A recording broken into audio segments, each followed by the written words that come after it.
Le Ramadan Encore Genève ainsi que son bar et restaurant The Hub vous accueillent du lundi au vendredi autour de plats et cocktails savoureux. Bonjour et bienvenue dans l'invité de Thierry Dim. Nous avons le plaisir d'accueillir aujourd'hui Madame King Chunzu. Bonjour. Bonjour Thierry. Vous êtes la directrice de Himalaya Bio, qui est une entreprise basée en Suisse. Mais aujourd'hui, avec la globalisation, on se rend quand même compte que l'Asie prend de plus en plus de l'importance, et particulièrement la Chine. Est-ce que pour les entreprises de Chine et les entreprises européennes qui veulent s'implanter en Asie, ou particulièrement en Chine, vous pensez vraiment qu'il est indispensable de comprendre la culture locale? Oui, je pense que c'est très important parce que dans les affaires, pour réussir des affaires, il faut que les partenaires se comprennent bien. Or, les grandes différences culturelles entre la Chine et l'Occident ne facilitent pas la communication ni la compréhension. Donc, je pense qu'il est indispensable. Il y a énormément de différences. Alors, il y a beaucoup d'entreprises aujourd'hui qui vont en Chine, par exemple, mais qui ne réussissent pas leur implantation. Comment pour vous, qu'est-ce que vous pensez pour vous le meilleur moyen pour mieux s'implanter en Chine? Je pense qu'il est important pour les entreprises occidentales de comprendre toutes ces différences culturelles que j'ai parlé tout à l'heure.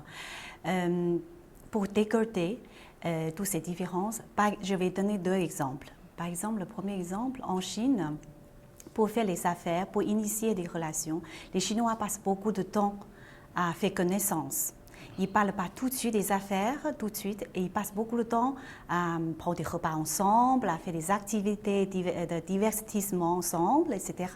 L'objectif, c'est pour comprendre si nous partageons les mêmes valeurs, si on pourrait s'entendre, etc. Or, ici, on sait qu'en Occident, d'une façon générale, quand on commence à faire des affaires ensemble, on prend le rendez-vous, on se rencontre et puis on va droit au but. Voilà, ça c'est une des très grandes différences. Alors, on sait aussi par exemple que en Chine, on ne dit pas oui, on ne dit pas non. Est-ce que ce n'est pas un peu déstabilisant pour un Européen qui fait du business?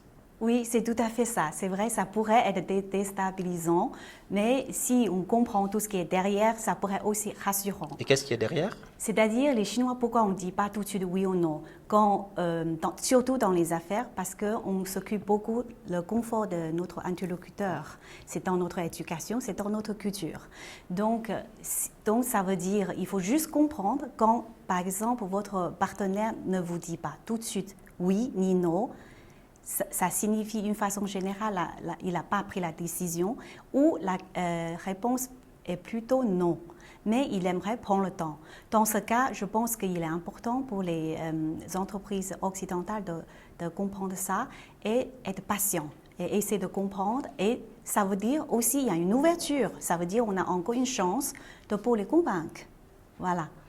Alors, vous qui connaissez très bien le marché chinois, qui connaissez très bien la culture européenne, parce que vous y vivez quand même depuis un certain nombre de temps, quelles seraient par exemple pour vous les clés de succès pour une entreprise qui vient s'installer en Chine? Alors je pense que la clé pour les entreprises d'ici pour réussir en Chine aujourd'hui, c'est que pour apporter des plus. Après beaucoup d'années de fermeture en Chine, donc 50 ans, donc on n'a pas eu l'occasion de connaître tout ce qui se passe ici en Occident. Les Chinois aujourd'hui sont très ouverts. Donc ils sont prêts à tester beaucoup de choses. Ils sont aussi prêts à vous comprendre, à vous suivre à la limite, dans leur recherche, dans l'ouverture. Donc je pense que pour les entreprises occidentales, il ne faut pas avoir peur d'aller là-bas, de montrer qui vous êtes, pour amener votre culture là-bas et votre façon de faire, mais tout en respectant les coutumes locales.